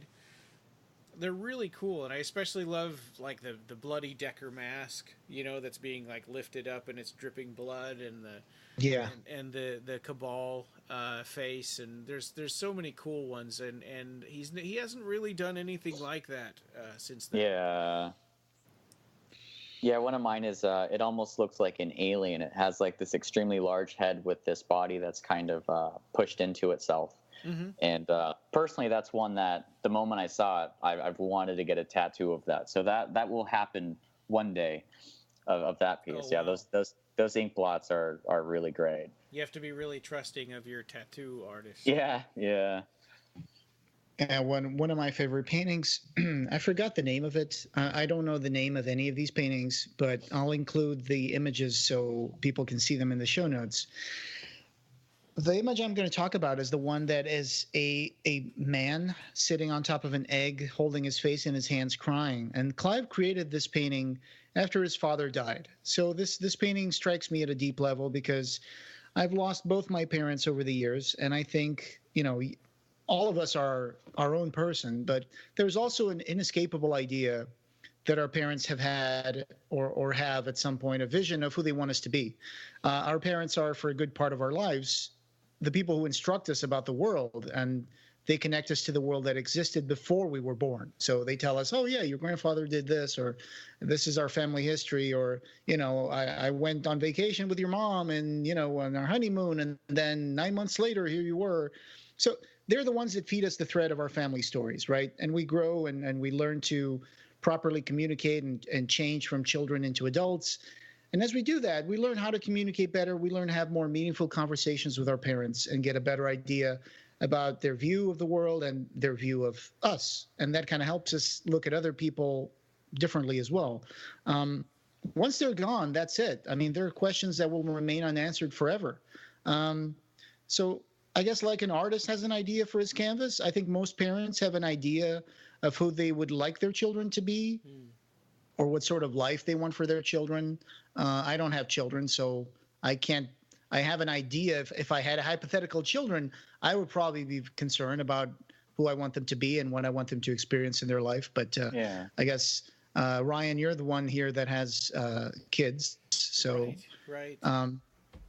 So that may or may not be the person that they will become, but it definitely shapes them to a certain extent, the education you give them. And losing your parents is a little bit like losing a part of yourself, losing a little bit of insight into how you were shaped and molded into the person you are today, sometimes in ways that you'll never be fully aware of. Like your parents might teach you how to play an instrument, and then that might open the door for other things. And then you never really understand, is this music something I really wanted to do, or is this something I was conditioned into getting into? So appreciate it while you have it. Learn from your parents. They're not going to be around forever, and neither will we. But it's how you use your time together that matters, right? Because I may take a solipsistic view of the world here, but it's good to be aware of a long-term goal as a society and help progress that growth as a cog in the society. But ultimately, your life is your own, and you deserve to enjoy it to the fullest extent. That means sharing, connecting, and caring about those you love, and that will be the ultimate reward. If I can bring this quote from Clive Barker, it's that love is love is love. That was so beautifully put, Jose. And the piece that you picked it's really wonderful. I mean, it is the personification of grief, and it's a guy burying his face in his hands, so you can't see his expression. And I think when a person looks at it, they happen to project their own feelings, their own inner feelings onto it. I know Brenda, my fiance, she was a substance abuse counselor for a while, and she had a couple Clive prints hanging up, and this was one of them. And she said that out of all the prints she had hanging up, that was the one that people had the tendency to focus on the most and comment on the most. And so I think it's a very human image. And there's a little glimmer of, or the symbol of hope in the egg that the man is sitting on, because that egg might hatch into something to nurture and provide love to again. So it's, I don't know, it depends on what you want to put into that. But yeah, that does feel like death and renovation. With the grief and the egg. So that picture really, it seems a little bare, and it seems like it's almost monochrome, but that's I guess how you feel like when you're mourning. It's everything loses its color. Yeah. Yeah. Okay, throw me a happy painting now. Throw me something happy. My number 3 is it's sadly untitled, but I'll put the image in the show notes as well. And it's also a piece that I don't think has really previously been seen before. It's an Imaginer 5, and it's a triptych, so it's one of the 30-inch gatefolds that they have. Oh. And it was the first time I've seen it, and so I can only imagine the immensity of the actual piece. I mean, it has to at least be 15 feet long, and It's just incredible. In the middle, there is a figure that's entirely engulfed in flames, and it looks like the licking fire is kind of lifting and infusing into the rest of the canvas. And it also looks very, very Blakean, and also very Freudian. If you look closely, there's satellites, there's moons that are like half crescent and full, and there's suns, and the satellites also almost look like wombs or like spherical sex. So it's also very Freudian in that, but it's very metaphysical. There's these. It almost reminds me of the glyphs from Abrat, where there's like glyphs of metaphysical imagination and like just like abstractions made physical. And it's just really beautiful, and it's just, full of color.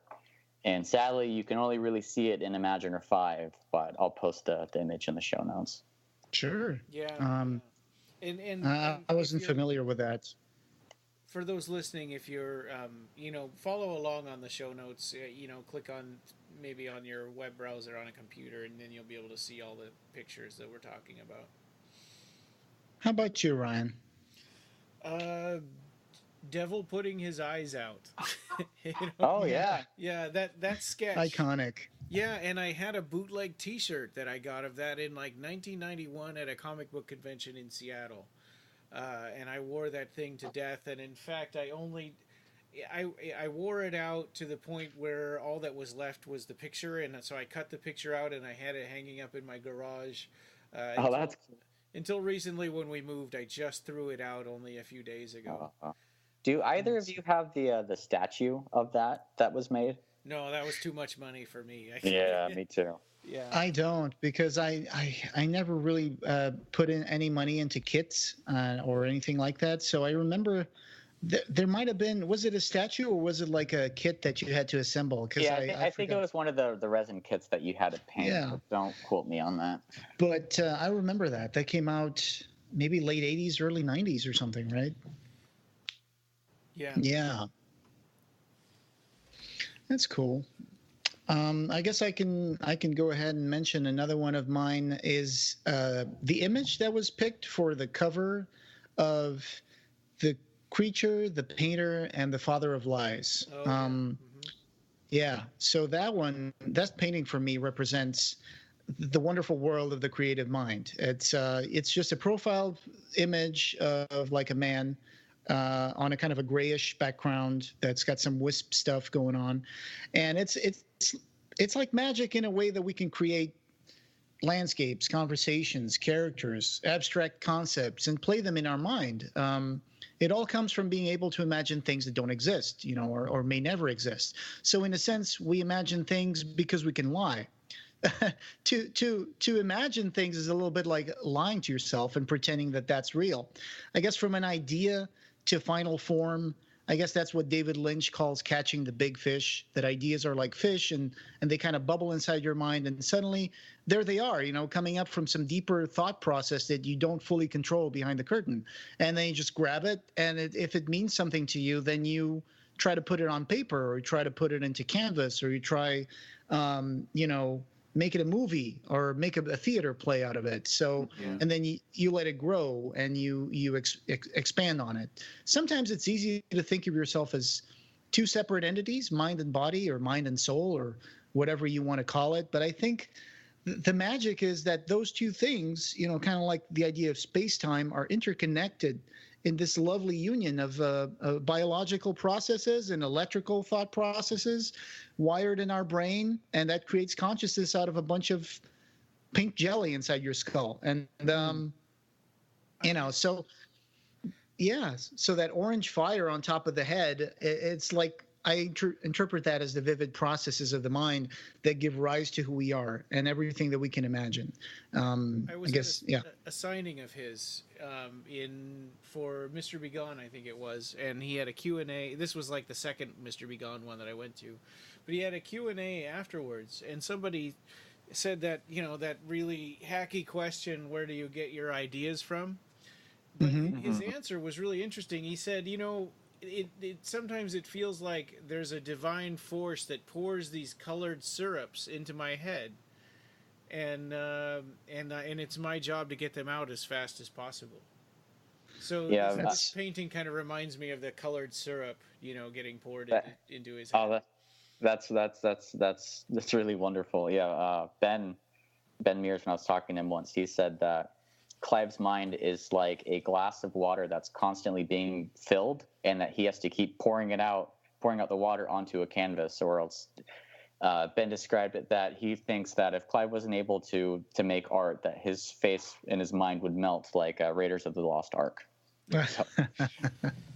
Yeah, and you brought this up to my attention, that there was an interview where Mark said something about Clive mentioning that sometimes he felt like there's the hand that guides him in his art. Yeah. Apparently, Mark said that apparently Seraphim at the time had coined the term the hand, that Clive can't just sit down and say, I'm going to draw a dog, or I'm going to draw, whatever, what have you, that he's controlled by this other force that he just has to flow with. And Ben as well told me that Clive describes it as taking a line for a walk.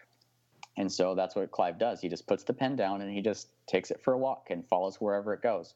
And every line has its purpose. Every brushstroke has its purpose. And so, he can't just will himself to do it. It's almost a divine will. Yeah. So that painting that I picked, it kind of shows to me that's the everyman and his mind. It's the formless, almost empty space around the profile picture, and then the vivid, sparkly flames shining out of his head. To me, that's like the engine of creation. That's what drives us to understand the world around us and change it and recreate it as we see fit, which is ultimately art. And it's funny. I was looking at something on Facebook the other day. I discovered there is a complete opposite, which is there's people who suffer from this condition called aphantasia. And it's a condition that prevents people from being able to create mental images. So they don't have a mind's eye. Oh, wow. Yeah. And it's hard for us to imagine how that feels like. But it's like someone says, hey, imagine a sunset. And you immediately imagine a sunset, but not just that. You probably imagine it either going down behind some mountains, or in my case, a sunset for me is always the sun going down into the water of the ocean or something. Yeah. And so you get to see that, and then you get to start imagining what it sounds like. You feel the wind, you feel like the gleam kind of hurting your eyes a little bit and all that. These people with aphantasia, they can't imagine visual images. So for them, when you say something, they just see the word, or they know what you're talking about, but they're like, well, okay, well, describe a sunset. Then I'll be like, yeah, I don't know. It's probably, there's the sun, and it's going to be red, and there's clouds, but they can't see it. They'll just know abstractly what you're talking about, but they don't visualize it. And I wonder, how does that even work? But even those people, they still have a different way of looking at things, right? Yeah. You are? Yeah. I don't really see things in pictures. I see words, and I hear voices describing things, but yeah.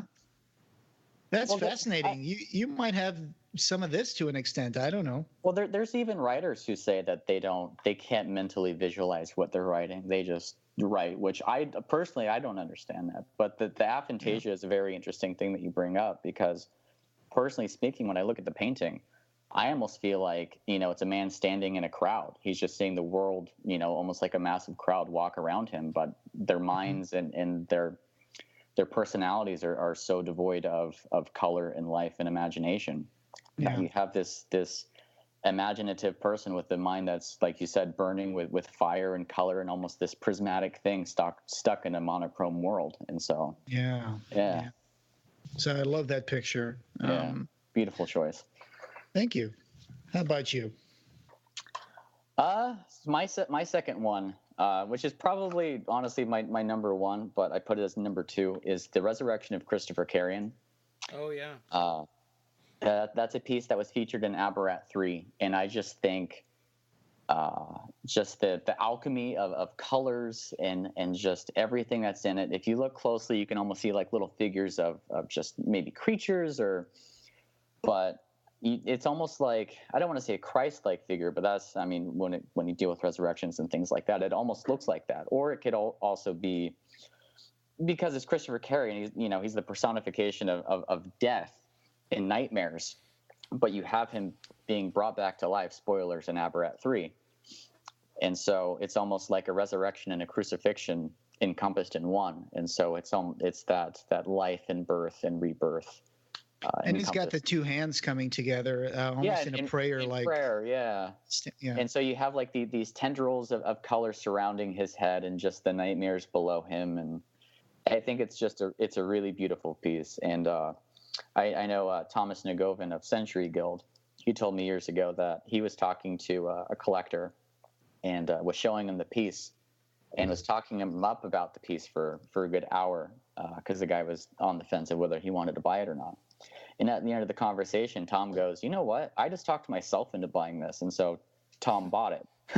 So, that's cool. Yeah. I wonder if he still has it. I hope so. He told me once that I could come over and see it at his house, so I might have to take him up on that offer if he still has it sometime. It's a great choice. I think that what you were talking about, and looking at the picture, it seems almost like Christopher Carrion is not only rising from his grave, it's like he's being reconstructed from the grave by the world of the Aberrat. It's almost like his essence is being reconstructed from the world, like it seems like all these things are just flowing into his body and building him up again. And like you said, it looks like little alive pieces of the world are coming together to form his new body. And that's just a really brilliant metaphor. I mean, you can go the more like stereotypical route of like, from the ashes rises a phoenix. But, it also even ties into Hellraiser of just like, being rejuvenated of from death into a new life and things like that. So that's cool. But in this case, it's like it's not ash that's bringing him back. It's almost this like vibrant, alive matter of the Aberrat that's nodding itself back into Christopher Carrion somehow. It's a very beautiful piece, I think. Yeah. Yeah. Greetings, Clive Barker Podcast. This is Lito Velasco, composer of the score to the documentary Leviathan, the story of Hellraiser and Hellraiser 2. I just wanted to say congratulations on your 200th episode.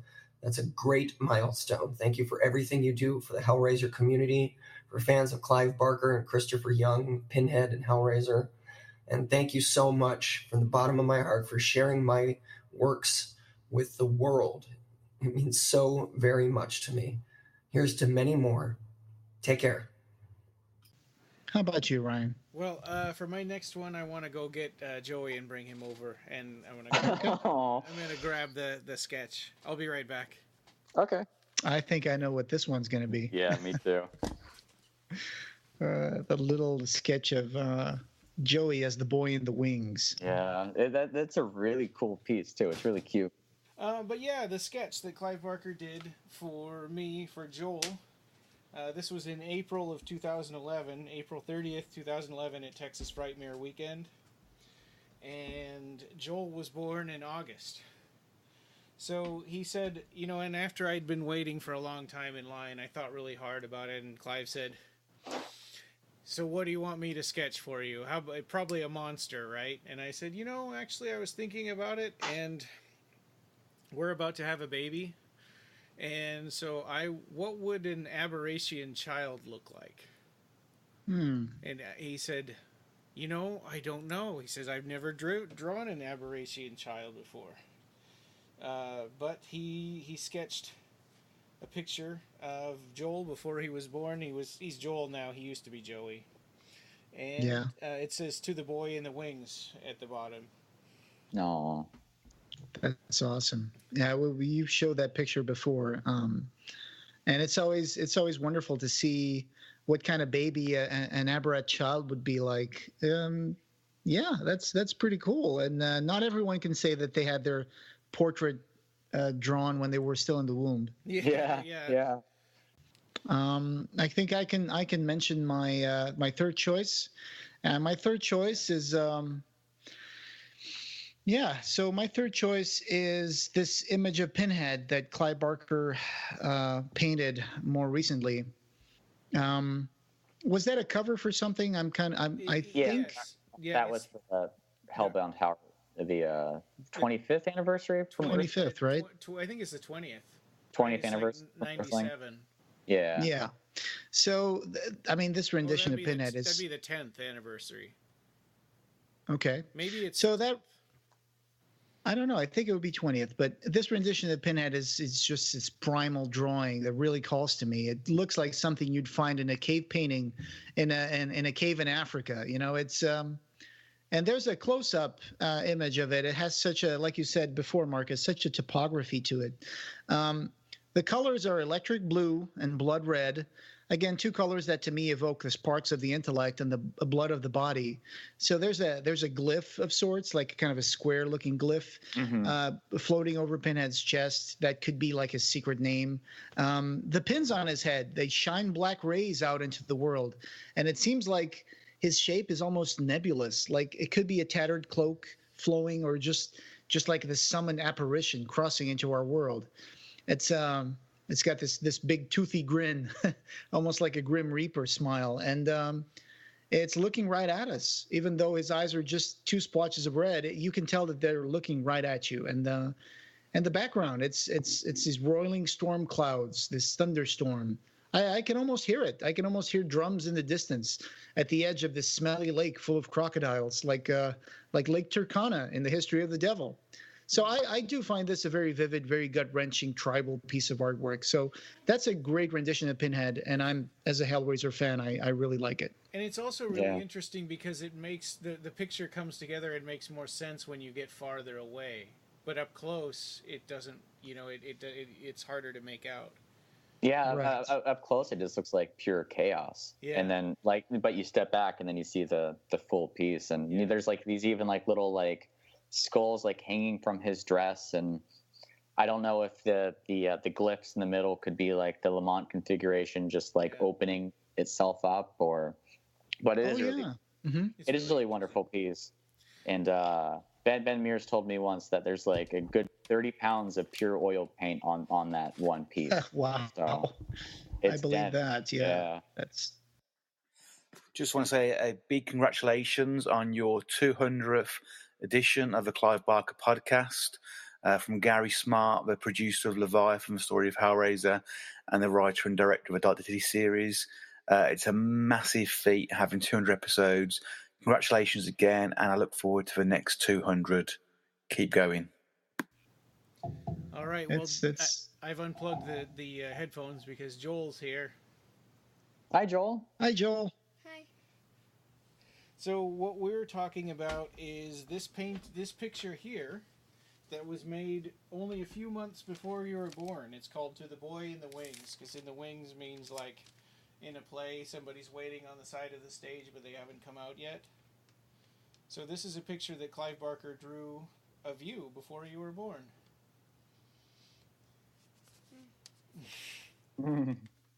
Yeah, so, and the interesting thing is I made this podcast, or I came up with the idea of this podcast just before Joel was born, and actually because of this interaction with Clive Barker. And, it felt so special that I felt like I couldn't hold it all in. I needed to share, the fandom and do something, and there was no Clive Barker podcast, and so that was why. And so, Joel, you're the same age as the Clive Barker podcast. How old are you? 7. Yeah. Yay. That's cool. Do you think you got it right, the picture, Joel? Yeah, does this look like you? He said yeah. No. All right. And Joel, you've been a part of the podcast for a long time too, because at the very end in the outro, what do you say? Thanks for listening. Yeah, that's it. Could you guys That's wonderful. That? Could you hear that? Yeah. Okay. Yeah. Of course. Yeah, it's great to have Joey be a part of the Kickstarter videos sometimes, and be a part of the podcast. And you can't escape. You can't escape putting your own life into the podcast sometimes, and it's wonderful when you get to see, like we were talking about. You're the only one out of us that actually has a son.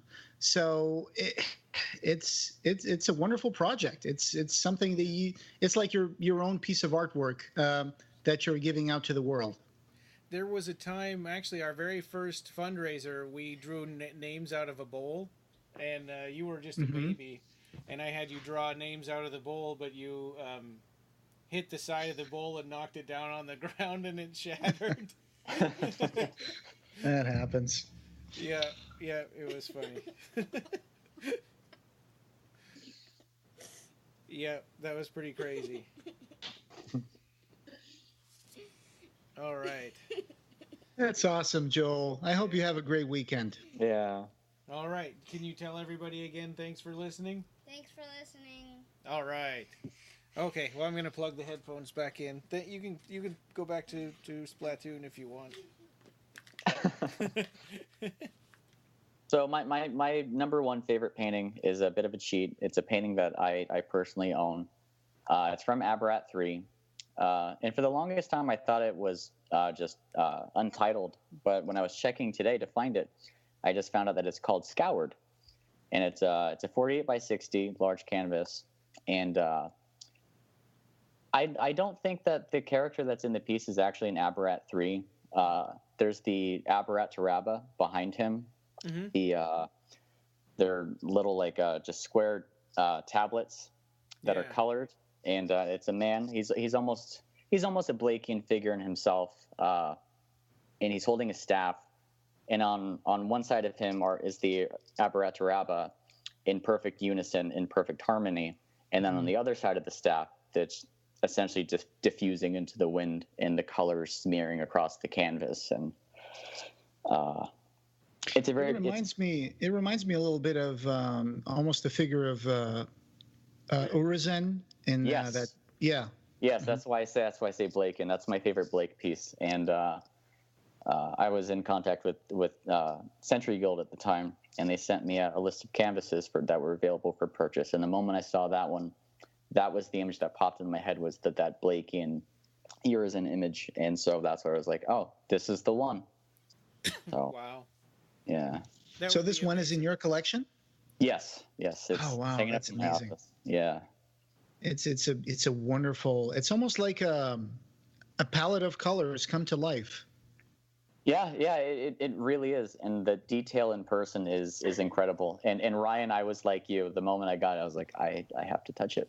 So there are times where I'm just walking around the house and it catches my eye, and then I just kind of walk up and touch a corner of the canvas and just kind of think about the idea of Clive painted this, and Clive put each little speck of paint onto this piece, and yeah. That is amazing. That is an amazing piece. It's so rich, so powerful, and you have a picture of it standing in the middle of all the other little bits of framed art that you have from Clive. Yeah, that's just one wall, one wall of many.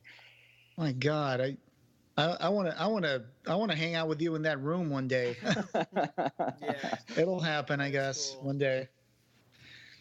That is amazing. That is a great canvas. To close this episode. And what did you say it was called? Oh, I think it's called, on the site it says it's called Scoured. Scoured. Okay. Yeah. That is amazing. I hope that people that listen to this episode would also put some comments on what their favorite paintings are and what their favorite things that they have in their collection. What was their favorite moment of the BarkerCast? By this time, I think, Ryan, you probably have spliced in this episode a bunch of little clips from the past and little bumps from people who have been in our interviews. So yeah. I see a big editing project in my future. Well, it's episode 200, so this was this one. Yeah, it's almost like a year in review, but we just decided to get a bit nostalgic here and try to do a recap of some of the things that have driven us into being part of this project for the last 6 years. So I had a lot of fun today. Thanks for being with us today, guys. Yeah, thank you for having me. Thanks to Joel for being a part of the podcast. Yeah. He's back to Splatoon again. So, Marcus, do you want to say the last part? Oh, no. You guys do it. Okay. No. Okay. And this podcast, having no beginning, will have no end. We had also, really quick, we had a written greeting from Raul in and on YouTube, I believe it was. He said, "Thanks for the reminder, but I'm between errands and I doubt I'll arrive on time. Also, my Spanish accent and broken English could make it hard to understand. But I'm here for the next 100 episodes." So thanks, Raul. We appreciate it. You can find the show notes for this episode and join the discussion over at www.clivebarkercast.com, where we have news, features, reviews, and links to all the ways you can connect with us. You can subscribe on Apple Podcasts and every other place you can find podcasts.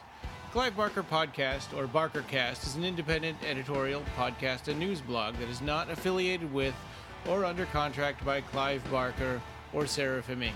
This is a labor of love by the fans for the fans. Thanks for listening.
Can you pick one name out of the jar? Can you pick one? Huh? One name. Oh, geez. We need to put a spoiler tag on these discussions. The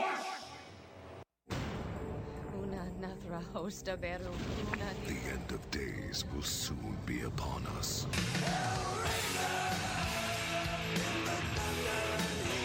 I only know what it does.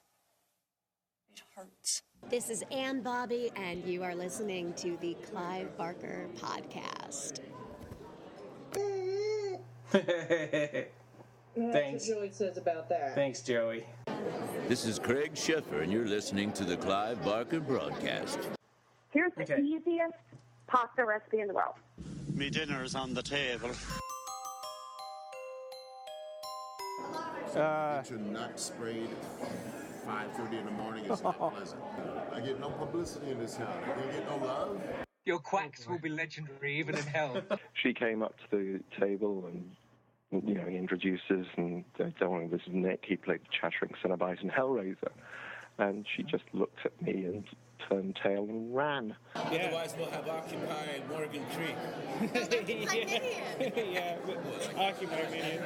That's actually a really good idea. Oh, there we go. Yeah, you heard it here first. I said it. It was me. It That's was right. me. I take 10%. Yes. The Clive Barker Podcast, your regular source for community news, discussion, blog, and videos, podcasts, and more since 2012.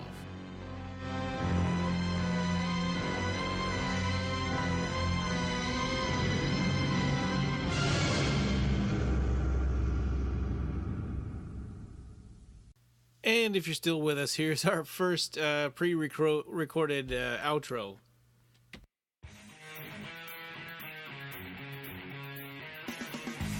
You can reach us on the web at www.clivebarkercast.com. Leave us a review on iTunes. We're on Podomatic, Xbox Music Store, TuneIn Radio, Stitcher, Double Twist, BlackBerry, and Pocket Cast. Like our page on Facebook and join the Occupy Midian group. On Twitter, we're at BarkerCast and at Occupy Midian. The forum is www.clivebarkerfans.com/forum. Opening theme by Colin Lakativa.